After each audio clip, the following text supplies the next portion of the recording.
Quel PC peut-on avoir aujourd'hui pour moins de 1000 €? C'est ce qu'on voit aujourd'hui dans cette vidéo. Salut tout le monde, c'est Flo, et j'espère que vous avez la forme. Donc de temps en temps, tous les 2-3 mois, avec Infomax, on se contacte pour vous proposer une configuration. Donc on échange pas mal par mail pour faire la configuration la plus optimale. Donc aujourd'hui, je vous propose une configuration à 999 €. Donc on s'est mis d'accord sur une configuration, le meilleur rapport performance-prix possible du moment.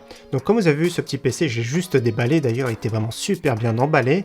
Alors je sais pas, regardez, j'ai pas encore testé tout ça, mais on va le découvrir ensemble. Donc je vais le tester, on va le tester en jeu bien sûr.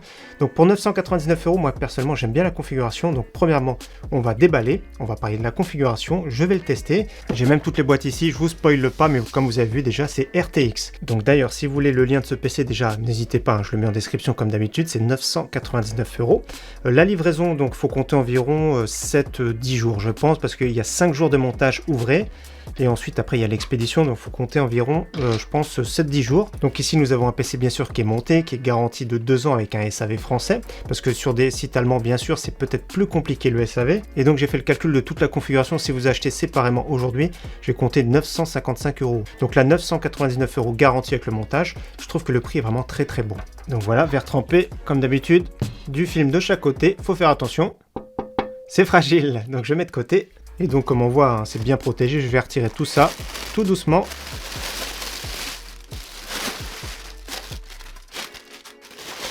Et donc la carte graphique qui est protégée juste en bas, qui est calée. Donc je vous parle de la config, après je vais le démarrer. Donc ici déjà le boîtier, je ne sais pas si vous connaissez, moi j'aime bien les boîtiers Ximatec, notamment ici le Oreo, avec 3 ventilateurs RGB dedans, donc 2 en façade, avec du mesh, et ici à l'arrière en extraction. Donc c'est une configuration micro ATX, c'est assez compact, mais comme vous voyez, il y a vraiment tout ce qu'il faut, tout prend bien sa place. Donc à bord, nous avons le Ryzen 5 5500, avec une carte mère ici de chez Asus, c'est la Prime B550 MK, donc micro ATX. Donc le BIOS sera bien sûr mis à jour, le profil XMP activé. Nous avons à bord 16 Go en DDR4 3600, donc 3600 c'est bien, Corsair Vengeance low profile comme vous voyez, c'est vraiment top. Voilà, et donc sur ce boîtier, ce qui est bien plus tard, donc il y a le système de refroidissement d'origine. En option, bien sûr, vous pourrez prendre directement au water cooling, etc. Mais le water cooling sur le top, sur ce boîtier, il passe sans souci. Donc moi, j'aime bien ce type de boîtier relativement compact, avec un bon airflow, et de pouvoir mettre un water cooling de 240 mm. Pour moi, c'est le meilleur compromis rapport performance-prix. Donc à bord également, nous avons un petit SSD NVMe, le très bon Western Digital Blue SN570 en version 500 Go. Bien sûr, il y a des options disponibles. La carte graphique ici, donc je vous montre la petite boîte, c'est une RTX 3060 Ti modèle Accelerate de chez PNY. Donc là, l'avantage, c'est que c'est une carte graphique seule qui coûte assez cher en ce moment. On va tourner environ à 540-550 €. Il y a eu des rares promotions à 499 € sur des RTX 3060 Ti, mais les prix restent encore super élevés. Donc pour moi, c'est vraiment l'idéal, ce PC, pour jouer la cible en 1440p. Bien sûr, je vais tester aussi un petit peu en 1080p, parce que je sais que beaucoup de gens jouent également en 1080p. Mais dans tous les cas, la cible, voilà, c'est 1440p. 4K, vraiment, ça peut être sur certains jeux qualité, on va dire, moyen, voire faible. Mais dans tous les cas, la cible, c'est 1440p. Il y a de très très beaux écrans maintenant en QHD 27 pouces. Donc je vais juste regarder comment la carte graphique est foutue. Donc déjà en alimentation, c'est 1x8 broches. Et donc, voilà, la taille c'est à peu près standard pour une RTX 3060 Ti. Donc modèle relativement classe, je pense qu'il y aura du RGB ici tout le long. Donc ça va être vraiment joli. À l'arrière, comme on voit, pour dissiper un petit peu la chaleur. Modèle relativement compact, on va parler bien sûr du bruit de ce PC. Donc je pense que ce qui sera plus bruyant, bien sûr, ce sera le petit ventilleur des AMD d'origine. Donc le modèle ici, c'est fourni d'origine pour le PC à 999 €, mais il y a une option que je vais vous montrer de suite. Donc ici, l'option pour 149 €, une plus belle carte graphique, ici RTX 3070, modèle PNY Accelerate également. Donc je ne l'ai pas déballé, hein. Je vais l'ouvrir, je vais la découvrir en même temps que vous, parce que l'option coûte 149 €, donc ça ferait un PC final 1148 € hors livraison. Donc je pense que ça peut être vraiment pas mal. Donc ces cartes graphiques, je les ai jamais eu entre les mains. Je connaissais pas ces modèles-là, donc ils sont estampillés EPIC X RGB. Donc je pense que c'est vraiment pas mal. Comme j'ai dit tout à l'heure, au niveau du RGB, ici, tout le long sur le côté. Là, on voit directement, quand je déballe, c'est une gamme supérieure. Je vous montre. Donc voilà, c'est un système à 3 ventilateurs. Au niveau du poids, tout ça, c'est vraiment la gamme au-dessus, on va dire. Donc voilà, le modèle RTX 3070 PNY Accelerate. Franchement, très joli. Donc au niveau de l'épaisseur, hein, c'est presque 3 slots d'épaisseur. Comme vous voyez, je crois que ça doit être 2.7. Pareil, au niveau de la backplate, c'est imitation aluminium, mais c'est plutôt du plastique. C'est évacuation ici sur le côté. Donc au niveau de la longueur, comme vous voyez, ça prend beaucoup plus de place dans le boîtier. Et donc au niveau de la connectique d'alimentation, c'est 2x8 broches. Donc 3 ventilateurs, au niveau du RGB également, on va regarder le look, ce que ça donne. Mais au niveau de la finition, c'est quand même un cran au-dessus. Et franchement, elle a l'air vraiment super rigide. Donc je vais pas non plus abuser, mais je pense qu'elle a l'air vraiment très rigide. Donc d'ailleurs pour l'alimenter, il n'y a pas de souci sur ce PC, c'est une alimentation de la marque FSP en 700 watts, donc pas de souci. Même une RTX 3080, ça pourrait passer sur ce PC. On va regarder de l'autre côté le cable management bien sûr, et après je vais remettre la carte graphique et on va le démarrer. Donc voilà au niveau du cable management ce que ça donne, donc on voit que les riselants sont blancs, donc après c'est pas grave, ils sont cachés, je pense qu'ils avaient plus de noir. Dans tous les cas c'est vraiment très correct, rien d'exceptionnel, on peut mettre un disque dur en plus sur le bas. Donc voilà, ça prend sa place, ça ferme sans problème la portière. Il y a quand même un petit peu de place au niveau de cable management sur ce boîtier. Et le fait d'avoir tous les câbles ici qui sont hors du boîtier, hors côté visible, c'est quand même beaucoup plus joli. Le fait que tout soit sur le côté. Donc d'ailleurs sur les ports, on peut gérer apparemment les LED du RGB. Nous avons de l'USB 3.0, de l'USB 3, donc il y a vraiment tout ce qu'il faut. Et le bouton power est juste ici. Et au niveau de l'audio, c'est 2 câbles séparés, donc que ce soit le son et que ce soit le micro. Allez, je vais remettre tout ça en place. Allez, la prise de courant. L'alimentation, elle est sur 0, il faut la mettre sur 1 comme d'habitude. Le petit power, on va voir si ça démarre sans problème. Donc déjà, ça démarre, il y a vraiment 0 souci du premier coup. Donc là, je vais mettre LED, on va voir s'il y a des cycles différents, mais je pense que non. Donc c'est des couleurs fixes ici sur le RGB. Dans tous les cas, on écoute le bruit, je me tais.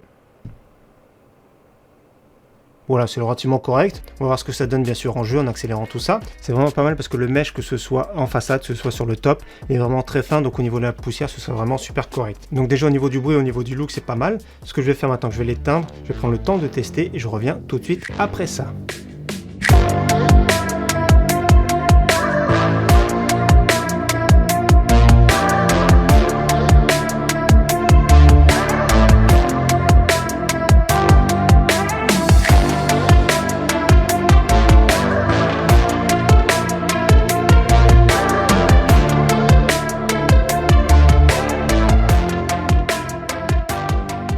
Alors tous mes tests sont terminés, donc là ici à bord nous avons la RTX 3070, donc celle-ci, et donc ici la RTX 3060 Ti, donc bien sûr j'ai commencé par celle-ci, donc c'est le PC à 999 €. Déjà je pense que personnellement je trouve que c'est un très bon rapport qualité-prix en ce moment. Vous allez voir qu'il y a possibilité de jouer sans problème en 1440p, 1080p. Donc on va parler premièrement des tests, après on va parler du bruit, de la consommation, etc. Donc tous les tests que j'ai réalisés c'est toujours en qualité élevée bien sûr comme à chaque fois. Je vous conseille suivant les jeux d'optimiser vos réglages graphiques, il y a certains jeux qui n'ont pas besoin de tourner en élevé, des jeux compétitifs, etc. Donc premièrement, tous les tests, je fais bien sûr avec la RTX 3060 Ti, je vais en parler un petit peu, la différence avec la RTX 3070. Donc tous les tests avec celle-ci, celle qui est inclue dans le prix. Donc en 1080p sur Rainbow Six Siege, 326 fps, en 1440p, un petit peu moins, 298. Sur Tomb Raider, en 1080p, 127 fps, un peu moins en 1440p, 115 fps. Sur Far Cry 6, 93 fps en 1080p, 87 en 1440p. Sur Cyberpunk 2077, 97 en 1080p et il y a une chute en 1440p, 65 fps. Horizon Zero Dawn, 117 fps en 1080p, 92 en 1440p. Donc on termine avec deux jeux, vous allez voir qu'il y a très peu de différence entre 1080 et 1440p. Donc GTA V 150 en 1080p, 152 en 1440p. Assetto Corsa Competition, donc j'ai fait la même course, 82 fps en 1080p, 82 en 1440p. Donc comme vous avez vu, la différence entre du 1440p et du 1080p elle est relativement faible. Donc l'explication est vraiment très simple, c'est qu'en 1080p le processeur est super important. Donc là c'est pas un processeur ultra véloce, donc il va brider sur certains jeux en 1080p parce que la carte graphique, donc ici la RTX 3060 Ti, attend les informations du processeur. Donc c'est à dire que c'est un Ryzen 5 5600G avec 200 MHz de moins et sans la partie graphique. C'est à dire qu'il n'a pas beaucoup de cache L3, donc ça bride pas mal les performances. Donc dans certains cas il sera meilleur qu'un Core i3 12100F, mais dans d'autres cas je pense que le Core i3 il n'a pas à rougir face à celui-ci.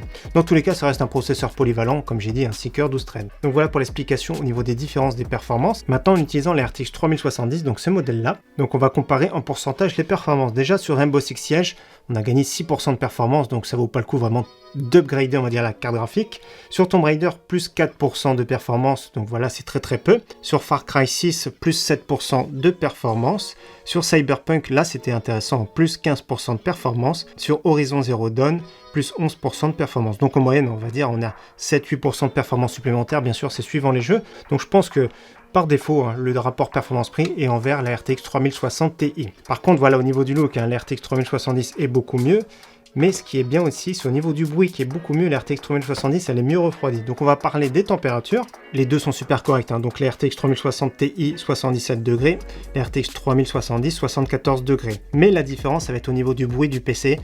39 décibels avec la RTX 3070, donc au repos comme vous avez vu les silencieux. Et avec la petite RTX 3060 Ti, c'est monté jusqu'à 44 décibels. Donc le système de refroidissement est vraiment excellent de celui-ci, de cette carte graphique. En plus de ça, au niveau de la finition, je suis agréablement surpris. Maintenant, je vais vous parler de 3 des marques, donc les scores, et en plus de ça, il y a un petit peu plus de bench que je vous passe en même temps. Donc pour la RTX 3060 Ti, 10 177 points, donc il y a vraiment zéro souci. Ça fait tourner quand même pas mal de jeux, donc les résultats qu'ils mettent en théorie, c'est sur du ultra. Avec ça, j'ai fait une consommation de 275 watts, donc avec la RTX 3060 Ti. Quand on passe à la RTX 3070, les scores sont supérieurs ici, 11 853 points, donc ça fait 1700 points de plus. Et au niveau de la consommation, on prend environ 40 watts avec 315 watts, donc ça reste dans tous les cas super raisonnable. Je le rappelle, l'alimentation 700 watts. Et donc dernière précision, hein, la température de la pièce est environ 25 degrés, donc voilà, c'est les températures d'été. Et le petit Ryzen 5 5500 est monté maximum jusqu'à 78-80 degrés, donc ça reste très correct. Malgré tout, hein, moi j'aime pas trop le ventilateur d'origine. Au niveau du bruit, c'est celui-ci qui va faire un petit peu plus de bruit, on va dire désagréable. Que ce soit celui-ci, celui de chez Intel également. Dans tous les cas, un petit ventilateur, il y en a des pas mal dans les 30 €. Il y a même l'option, je crois, sur le Antec sur le site. Mais voilà, le top pour moi, ce serait un petit water cooling, ce serait très joli ici, justement sur le top. Donc voilà, j'espère que cette vidéo vous aura plu. N'hésitez pas bien sûr à partager dans les commentaires. Je rappelle le lien de ce PC en description. Et je vous dis encore merci à tous. À très bientôt sur ma chaîne. Ciao, bye.